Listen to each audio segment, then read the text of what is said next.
నియోజకవర్గంలో పర్యటించిన ఉమ్మడి ఎంపీ అభ్యర్థి కొత్తపల్లి గీత మర్యాద పూర్వకంగా సాలూరు మాజీ ఎమ్మెల్యే ఆర్పి బుంజిదేవ్ నివాసానికి విచ్చేసిన అరకు ఉమ్మడి ఎంపీ అభ్యర్థి కొత్తపల్లి గీత పూలమాలలతో స్వాగతం పలికిన ఆర్పి బుంజిదేవ్ ఈ సందర్భంగా మీడియాతో మాట్లాడిన ఎంపీ అభ్యర్థి కొత్తపల్లి గీత ఎంపీగా గెలిచిన వెంటనే సాలూరు నియోజకవర్గ ప్రధాన సమస్యలన్నీ పరిష్కరిస్తామని గిరిజన గ్రామాల్లో విద్య వైద్యం రాష్ట్రాల్లో వైసీపీ హయాంలో నిర్వీర్యమయ్యాయని గిరిజనుల జీవితాలు దామినీయంగా ఉన్నాయని గిరిజనుల బాగు కోసం నా శాయ శక్తుల కృషి చేస్తానని తెలిపారు. జీవో నెంబర్ 3 ద్వారా గిరిజనులు ఇబ్బందులు చేస్తున్నారని వైసీపీ స్థానిక మంత్రులు ఐటీడీఏ గవర్నింగ్ బాడీ మీటింగ్ సైతం నిర్వహించలేదని తెలిపారు. ఈ రాష్ట్ర ప్రభుత్వంలో చూస్తున్నాము. అలాగే రూపాయి పై నుంచి ఇచ్చి 10 రూపాయల కింద నుంచి దోపిడీ చేస్తున్న ప్రభుత్వం చూస్తున్నాము. పోడు భూముల్లో ROFR పట్టాలు ఒక్కటి కూడా ఇప్పటి వరకు రాలేదు. అండ్ జీవో నెంబర్ 3 మహా దారుణంగా ఈరోజు ప్రతి గిరిజనుడు కూడా దాని మీద గొంతు విప్పడం జరిగింది.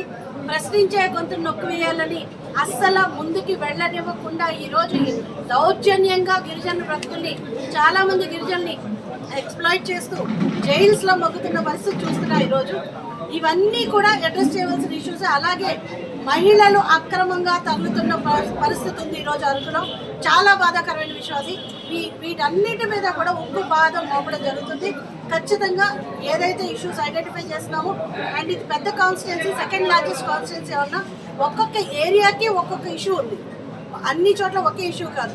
సో అన్ని ఏరియాస్లో ఉన్న ఇష్యూని కూడా ప్రతి ఇష్యూని టేకప్ చేసి అది పరిష్కార దిశగా కూడా మనం అందరం జాయిన్ అయ్యి చేతులు కలిపి డెఫినెట్గా పనిచేస్తాం. రోజు సాలూరులో ఇక్కడ బుంజిదేవ్ గారి ఇంట, ఇక్కడ సాలూరులో ఉన్న టీడీపీ, జనసేన, బీజేపీ క్యాడర్ అందరినీ కలుసుకోవడం చాలా ఆనందంగా ఉంది.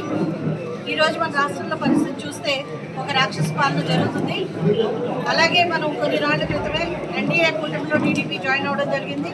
అలాగే 3 పార్టీలు కూటమిగా ఈరోజు ఏర్పడి ఒక త్రివేణి సంగమంలా గంగా, యమున, సరస్వతి కలిస్తే ఎంత పవిత్రంగా ఉంటుందో అంత పవిత్ర సంగమంలా ఈరోజు క్యాడరు, ప్రజలు అందరూ కూడా కూటమికి బ్రహ్మరథం పట్టడం జరుగుతుంది. అలాగే ఈరోజు రాష్ట్ర వ్యతిరేక ప్రభుత్వం, ప్రజా వ్యతిరేక ప్రభుత్వం ఏదైతే మన రాష్ట్రంలో ఉందో ఆ ప్రభుత్వాన్ని గద్దె దించడానికి, అలాగే మళ్ళీ ప్రజాస్వామికమైన ఒక పరిపాలన తీసుకురావడానికి, అలాగే జోడెద్దుల సంక్షేమం, అభివృద్ధి 2 పాదాల మీద నడిచేటట్టు ప్రతి ఒక్కరి జీవితంలో వెలుగులు నింపేటట్టు ఈ రాష్ట్ర ప్రభుత్వం, కేంద్ర ప్రభుత్వం 2 కలిసి పనిచేసి ప్రజలకి మంచి చేసే విధంగా ముందుకెళ్లాలని చెప్పి ఒక ఉమ్మడి మేనిఫెస్టో కూడా రూపొందించడం జరుగుతుంది. సో అందరం కలిసి ఈరోజు కలిసికట్టుగా ఉమ్మడిగా ఈ రాష్ట్రం కోసం, రాష్ట్ర ప్రజల కోసం కలిసి వెళ్ళడానికి, కదం తొక్కడానికి ముందుకు వెళ్తున్నాం. అందరూ కూడా, ప్రజలు కూడా దీన్ని ఆశీర్వదిస్తున్నారు. మరొకసారి మేము చెప్పేది ఏంటంటే కేంద్రంలో నరేంద్ర మోదీ గారి ప్రభుత్వం రావడం ఎంత ఖాయమైపోయిందో రాష్ట్రంలో కూడా మార్పు వచ్చి మన కూటమి ప్రభుత్వం వస్తుంది. ఇక్కడ కూడా 100% ప్రజలకి మంచి జరుగుతుందని చెప్పి మేము సంపూర్ణంగా విశ్వసిస్తాం.